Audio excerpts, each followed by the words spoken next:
In this lesson, we're going to add noise to our volume trails and use a few VOP networks to add additional noise and density fade. So the first thing we're going to do is, along with this cloud SOP, is a cloud noise SOP. And drop that down. This cloud noise SOP is useful for adding additive noise to your volumes. So change the amplitude, make it a little bit bigger so we get a little bit more noise on there. Increase the element size slightly so the size of this noise is a little larger, not so high frequency. That should work for that. Now for some multiplicative noise, I'm going to use a volume VOP so we can multiply some noise by this density. I'm going to dive inside of that.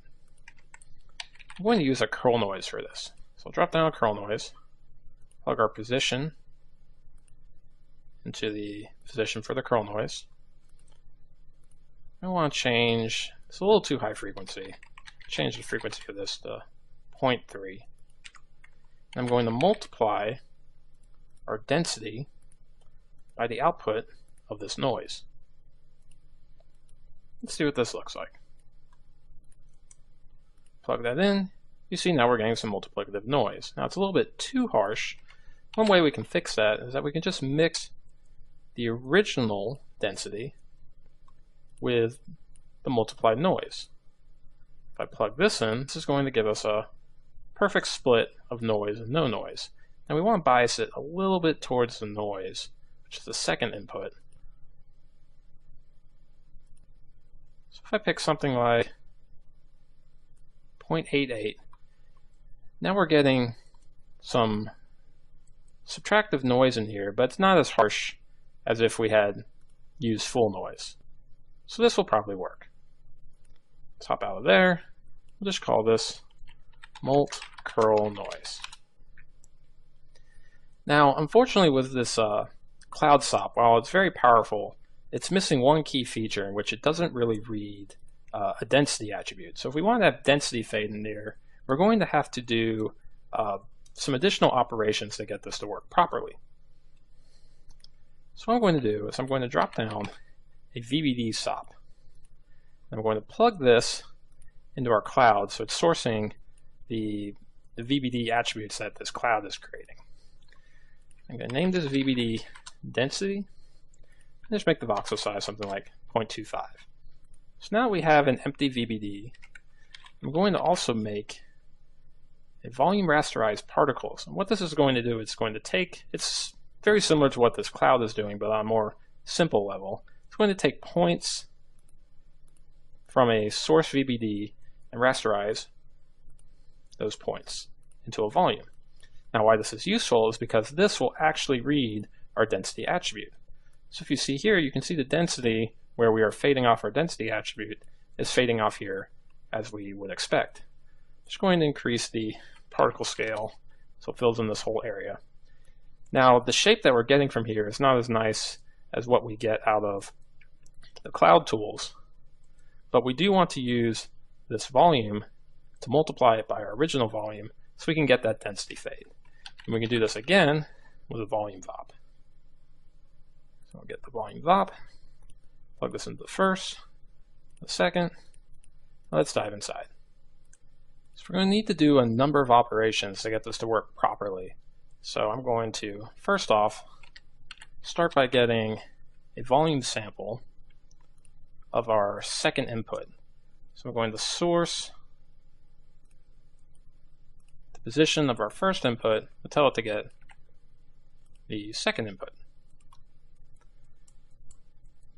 Now we're also going to want to use a turbulent noise here. And the reason for this is that when we do this density fade, we want the fade to be done not so harshly, and this turbulent noise will help break up the way we're doing this fading.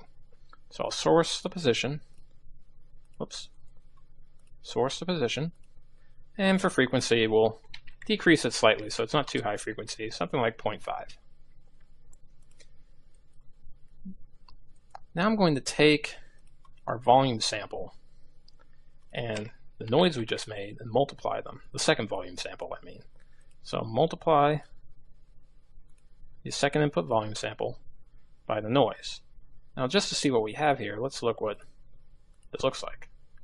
And as you see, we're getting our second input, and it's being multiplied by that turbulent noise accordingly. Now we're going to want to take the output of that multiply and multiply this by our original density. So plug that in, plug that multiply into the second one, and we'll see what this looks like. And this is going, since we keep on multiplying on top of each other, it's going to become more and more sparse. So now to restore some of the original volume, and do another multiply. This time, I'm going to multiply our source with noise on it by our original density. Let's see what this looks like.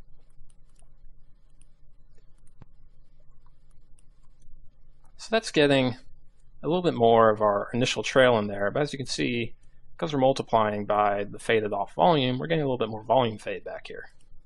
So how can we tie this all together? Well, again, I'm going to take a mix.